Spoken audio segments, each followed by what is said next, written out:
हाँ तो देखिए दोस्तों, हमने कल बताया था अपनी पिछली वीडियो में कि कोने के परमाणु का केवल कितना भाग एक एकक कोष्ठिका से साजित रहता है, 1/8। फलक का कितना रहता है, 1/2। अंतः केंद्र का 1 रहता है और किनारे का 1/4। तो ये हमें याद रखना है कि एक विशिष्ट एकक कोष्ठिका से कितना भाग परमाणु का साझेदार होता है।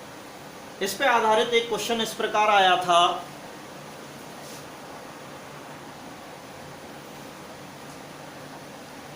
देखिए, ये क्वेश्चन इस तरह से आया था, आद्य घनीय एकक कोष्ठिका के एक परमाणु का कितना भाग वास्तव में एक विशिष्ट एकक कोष्ठिका से संबंधित रहता है। ये बोर्ड में आया हुआ क्वेश्चन है, ठीक है। अब देखो, इसमें ना तो हमें ये ही दिया है कि कोने का, ना अंतः केंद्र का, ना फलक का, मतलब कहाँ का हमें खुद दिमाग लगाना है, कौन से परमाणु की बात कर रहा है। तो देखो, इससे आंसर पता चलेगा हमें कि आद्य घनीय एकक कोष्ठिका, आद्य घनीय एकक कोष्ठिका में, आद्य एकक कोष्ठिका में परमाणु केवल कहाँ उपस्थित होते हैं, कोने पर। तो ये कोने के एक परमाणु की बात कर रहा है। तो कोने के एक परमाणु का एक एकक कोष्ठिका से कितना भाग सहभाजित होता है, 1/8। कितना, 1/8। तो इसका आंसर गया था 1/8। ये तुम्हारी बुक का क्वेश्चन है कि स्पष्ट करो कोने का और अंतः केंद्र का परमाणु का कितना भाग सन्निकट कोष्ठिका से सहभाजित होता है। तो कोने का तो कितना हो जाता है, 1/8, और अंतः केंद्र का कितना हो जाता है, 1। तो ये क्वेश्चन बनते हैं। तो ध्यान रखना कि कोने के परमाणु का केवल 1/8 संबंधित होता है, फलक का 1/2 संबंधित रहता है, अंतः केंद्र का 1 संबंधित रहता है, और कोर या किनारे का 1/4 संबंधित रहता है एक एकक कोष्ठिका से। ठीक है, तो अब देखो, इस टॉपिक को और आगे बढ़ाते हैं।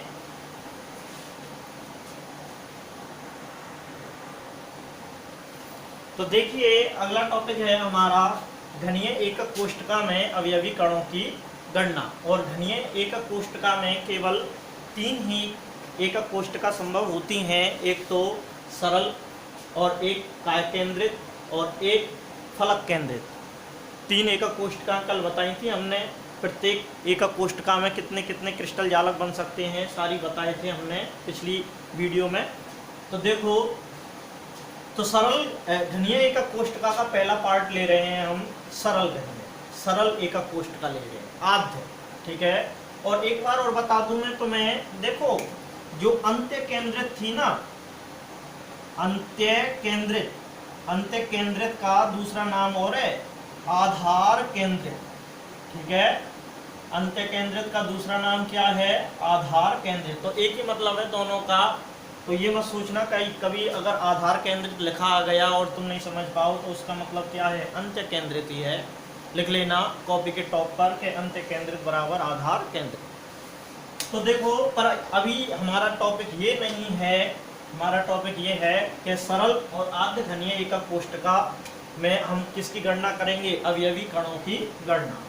देखो, मैंने सरल या आद्य एकक कोष्ठिका बना दी, ये इस तरह से। ठीक है, अब तो सीख गए होंगे तुम बनाना। ठीक है, ये आद्य घनीय एकक कोष्ठिका बना दी।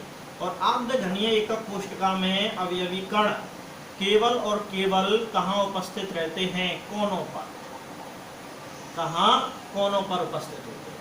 ठीक है, अब तुमसे यह पूछा जाए, ये सरल आद्य घनीय एकक कोष्ठिका और इसकी शॉर्ट फॉर्म क्या है, SCC, सिंपल क्यूबिक सेल, या ऐसे लिख दो सरल घनीय एकक कोष्ठिका, हिंदी में सिंपल क्यूबिक सेल। चाहे तो हिंदी में लिखो, चाहे इंग्लिश में लिखो। और इन शॉर्ट फॉर्मों को याद रखना कि SCC का मतलब क्या है, सरल, और जो आएंगी FCC का होता है फलक, और BCC का होता है काय केंद्रित। तो ये SCC है, और SCC में हमें किसकी गणना करनी है, अवयवी कणों की गणना। अब देखो, दिखने में तो ऐसा लग रहा है कि इसमें अवयवी कण टोटल कितने हैं, 1 2 3 4 5 6 7 8। दिखने में तो ऐसा लग रहा है कि इसमें 8 अवयवी कण हैं या 8 परमाणु हैं या 8 गोले हैं या 8 आयन है या 8 अणु हैं, कुछ भी कह सकते हैं, लेकिन वास्तव में ये 8 है क्या? अरे वास्तव में ये 8 है क्या भाई? ये 8 नहीं है। हमने बताया था कि कोने का जो एक होता है वास्तव में एक नहीं होता। कोने के परमाणु का केवल कितना हिस्सा लेना है? 1/8। तो 1/8 इसका, 1/8, 1/8, 1/8, 1/8, 1/8, 1/8, 1/8। कितनी बार 1/8 करना पड़ा? 8 बार मुझे 1/8 करना पड़ा। तो मैं लिख दूंगा यहाँ पे, यानी कि 8 × 1/8 और बराबर कितना हो जाएगा? 1। कितना हुआ? 1। कहने का मतलब ये है कि ये 8 दिखाई दे रहे हैं, ये 8 नहीं है। इसमें टोटल अवयवी कणों की संख्या कितनी है? केवल 1 है, 8 नहीं है, इतनी है केवल 1। ये जो दिख रहे हैं 1 1, ये 1 नहीं है, ये कितने हैं? 1/8, 1/8, 1/8, 1/8, 1/8, 1/8, 1/8, 1/8। तो 1/8, 1/8 हमने जोड़ते चले गए, 8 बार जोड़ा तो 8 × 1/8 करोगे तो कितना आ जाएगा? 1। चाहे जोड़ लो चाहे गुणा कर लो, एक ही मतलब है। 1/8 8 बार लिखोगे तो इसका मतलब यही है। ठीक है, अब इसको अपन लिखेंगे कैसे? अवयवी कणों की गणना में, तो यानी कि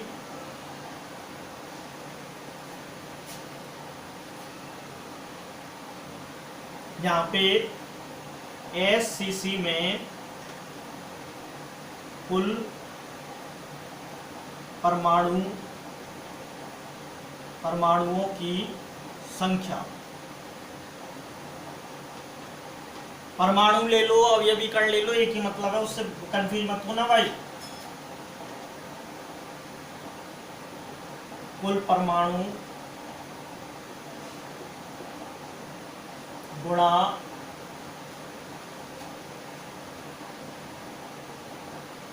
एक बटे 8 प्रति परमाणु, 1/8 परमाणु प्रति एकक कोष्ठक।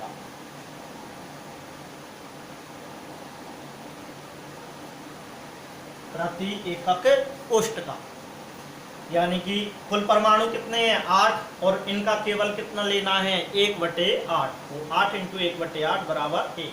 तो हम कह सकते हैं कि SCC में परमाणुओं की संख्या कितनी होती है? 1। SCC में परमाणुओं की संख्या कितनी हुई? 1।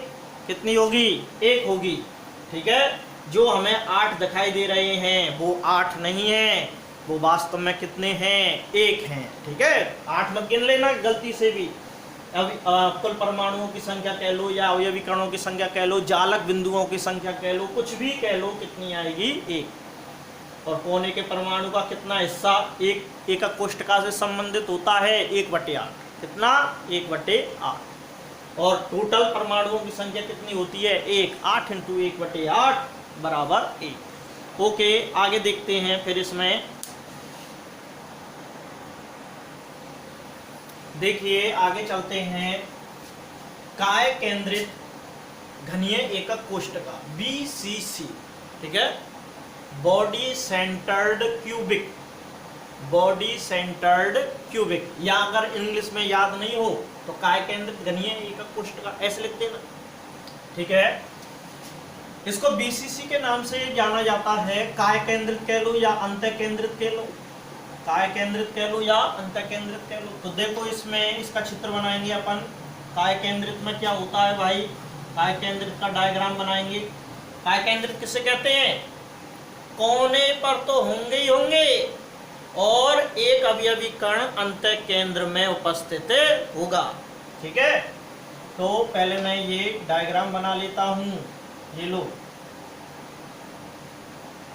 और भैया कोने पे तो उपस्थित होंगे ही होंगे, और लो भैया, कोने पे तो उपस्थित होंगे ही होंगे, और एक अंतः केंद्र में होगा। ये BCC की संरचना है, एक अंतः केंद्र में होगा। अब इसमें दो तरह से गणना करेंगे। पहले तो कोनों की गणना कर लेंगे, और फिर अंतः केंद्र की गणना कर लेंगे, दोनों को जोड़ देंगे और जोड़ के क्या आ जाएगी, कुल अवयवी कणों की संख्या। देखो दो तरीके से होगी इसमें। फर्स्ट तो क्या लिखेंगे अपन, 8 कोने पर उपस्थित परमाणु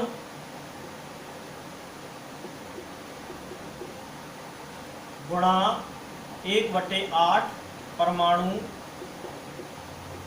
प्रति एकक कोष्ठक।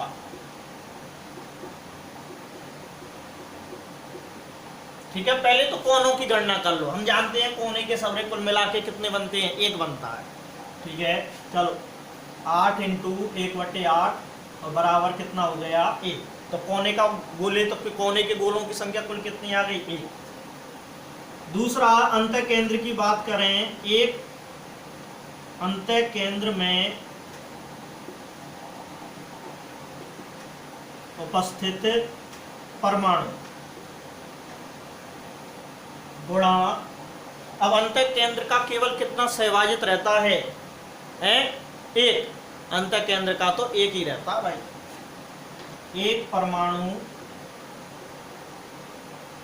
प्रति एकक कोष्ठक।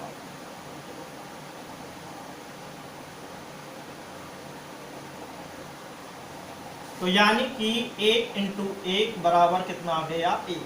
तो कोने का 1 बना और अंतः केंद्र का भी 1 बना।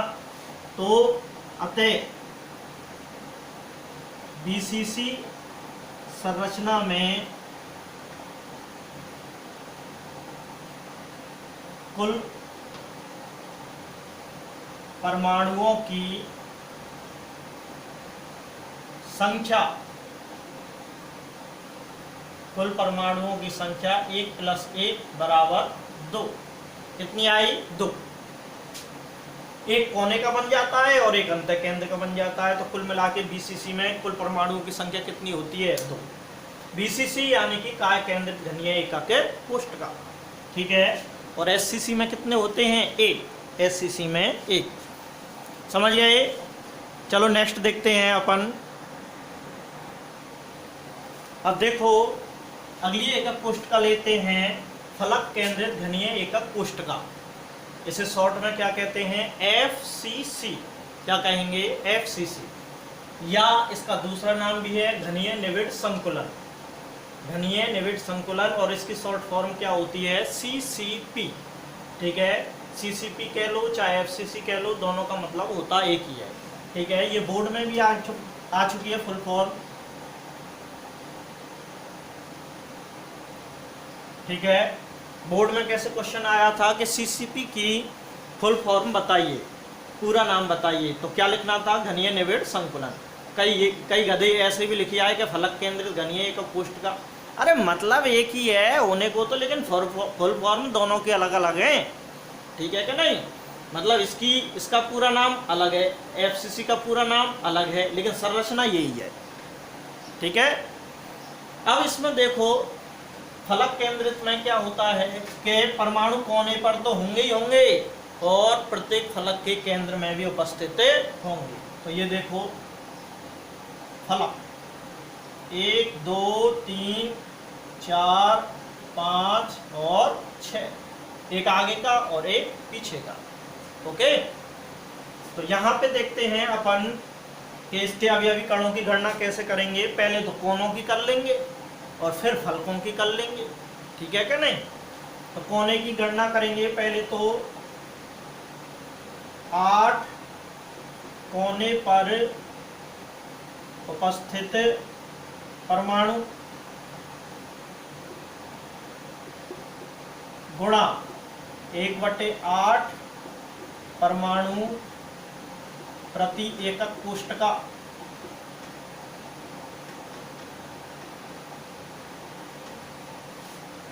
यानी कि 8 × 1/8 बराबर कितना हो जाएगा, इसका तो एक ही रहता है, सदैव एक ही आता है, कोने का तो एक ही आता है।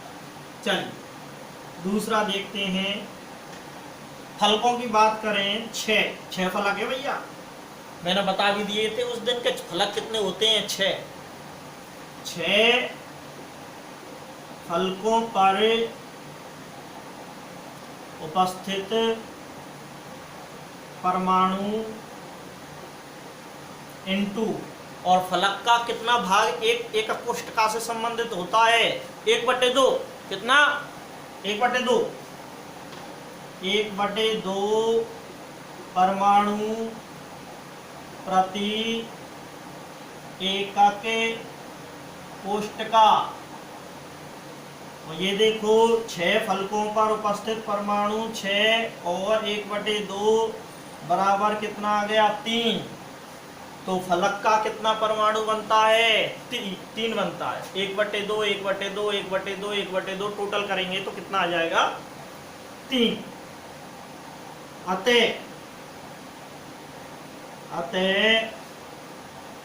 FCC या CCP में कुल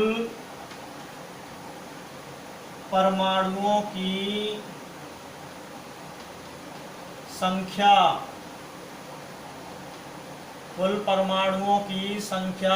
1 + 3 बराबर 4। कितनी हुई?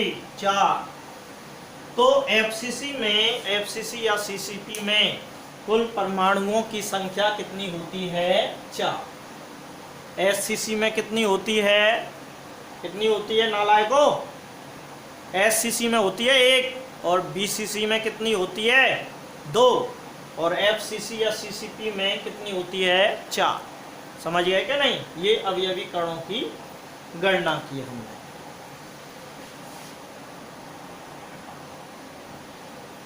देखो परमाणुओं की संख्या वैसे अगर तुम याद रख सकते हो तो ठीक है, बहुत अच्छी बात है, तुम होशियार हो। लेकिन फिर भी मैं अपनी तरफ से कुछ ट्रिक बता देता हूँ, SSP ट्रिक। ठीक है, इस ट्रिक को ऊपर ही ऊपर लिख लेना। देखो अभी तक हमने जो पढ़े हैं, एक तो SCC में परमाणुओं की संख्या पढ़ी है, एक BCC में परमाणुओं की संख्या पढ़ी है, एक FCC में परमाणुओं की संख्या पढ़ी है, और एक मैं अपनी तरफ से बता देता हूँ। क्योंकि उसका भी इस्तेमाल होता है पाठ में। वैसे अपने सिलेबस में नहीं है, सिलेबस चेंज हो गया, लेकिन क्वेश्चन वो ही रख दिए गधे ने, तो ये चक्कर है। तो मैं एक अपनी तरफ से बता देता हूँ। HCP क्या है? SCP षटकोणीय, H यानी कि हेक्सागोनल, षटकोणीय निविड़ संकुलन, हेक्सागोनल क्लोज पैकिंग, षटकोणीय निविड़ संकुलन। FCC का ही दूसरा नाम क्या है? CCP, लेकिन फुल फॉर्म अलग अलग है भैया। समझ में आई कि नहीं आई? अब देखो SCC में परमाणुओं की संख्या कितनी होती है भाई? 1। BCC में कितनी होती है? 2। FCC में कितनी होती है? 4। और HCP में कितनी होती है? 6। ठीक है, ये अपने सिलेबस में नहीं है, बस याद रखनी है कि SCP में कैसे होती है। बाकी अगर तुम चाहो तो मैं इसे निकाल के भी दिखा सकता हूँ, पर अपने सिलेबस में नहीं है, कोई मतलब की बात तो है नहीं है। ठीक है, अब देखो कैसे याद रखेंगे, भूल जाते हैं अपन कभी कभी। तो SCC में S का अर्थ क्या लगा लेना? सिंगल। S का अर्थ क्या लगा लेना? सिंगल। और BCC में B का अर्थ क्या लगा देना? बाई। FCC में F का मतलब क्या लगा लेना? 4।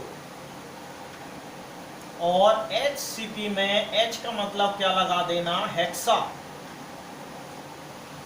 ठीक है, सिंगल का मतलब 1 होता है, बाई यानी कि 2, 4 यानी कि 4 और हेक्सा यानी कि 6। तो याद हो जाएंगे, आसानी से हो जाएंगे मेरे हिसाब से, कोई परेशानी नहीं आनी चाहिए। अब तक बच्चे इसी ट्रिक से ही याद करते आए हैं।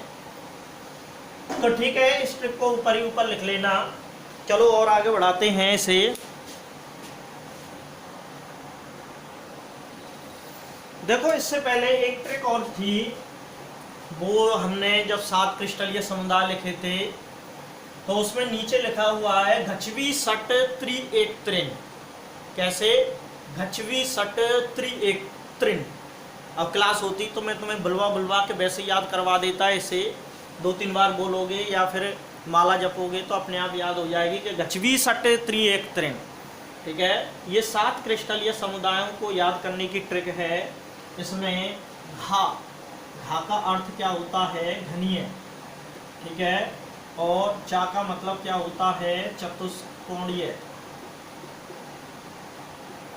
विषम लंबा, वी का मतलब होता है विषम लंबाक्ष। षट का मतलब होता है षटकोणीय। त्रि का मतलब होता है त्रिकोणीय। एक का मतलब होता है एकंताक्ष।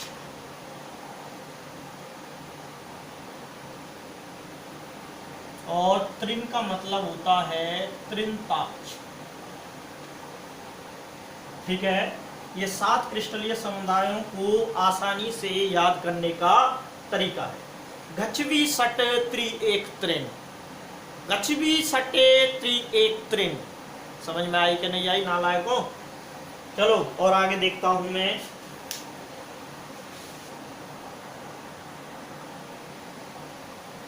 देखिए अगला टॉपिक है हमारा निविड संकुलन, क्लोज पैकिंग। निविड संकुलन, निविड संकुलन होता क्या है पहले तो ये समझें। देखो परमाणु किस तरीके से व्यवस्थित हो रहे हैं, वही व्यवस्था क्या कहलाती है? निविड संकुलन, ठीक है कि नहीं भाई? जब कोई क्रिस्टल बनता है तो परमाणु आपस में एक दूसरे से सटके या कैसे आड़े तिरछे किस तरह से व्यवस्थित हो रहे हैं, उनके व्यवस्थित होने की प्रक्रिया को ही क्या कहते हैं? निविड संकुलन। तो निविड संकुलन मेनली कितने प्रकार का होता है? 3 प्रकार का। एक विमीय निविड संकुलन, द्विविमीय निविड संकुलन और त्रिविमीय निविड संकुलन। शुरुआत हमेशा एक विमीय से होती है। एक विमीय द्विविमीय में परिवर्तित होता है, द्विविमीय त्रिविमीय में परिवर्तित होता है।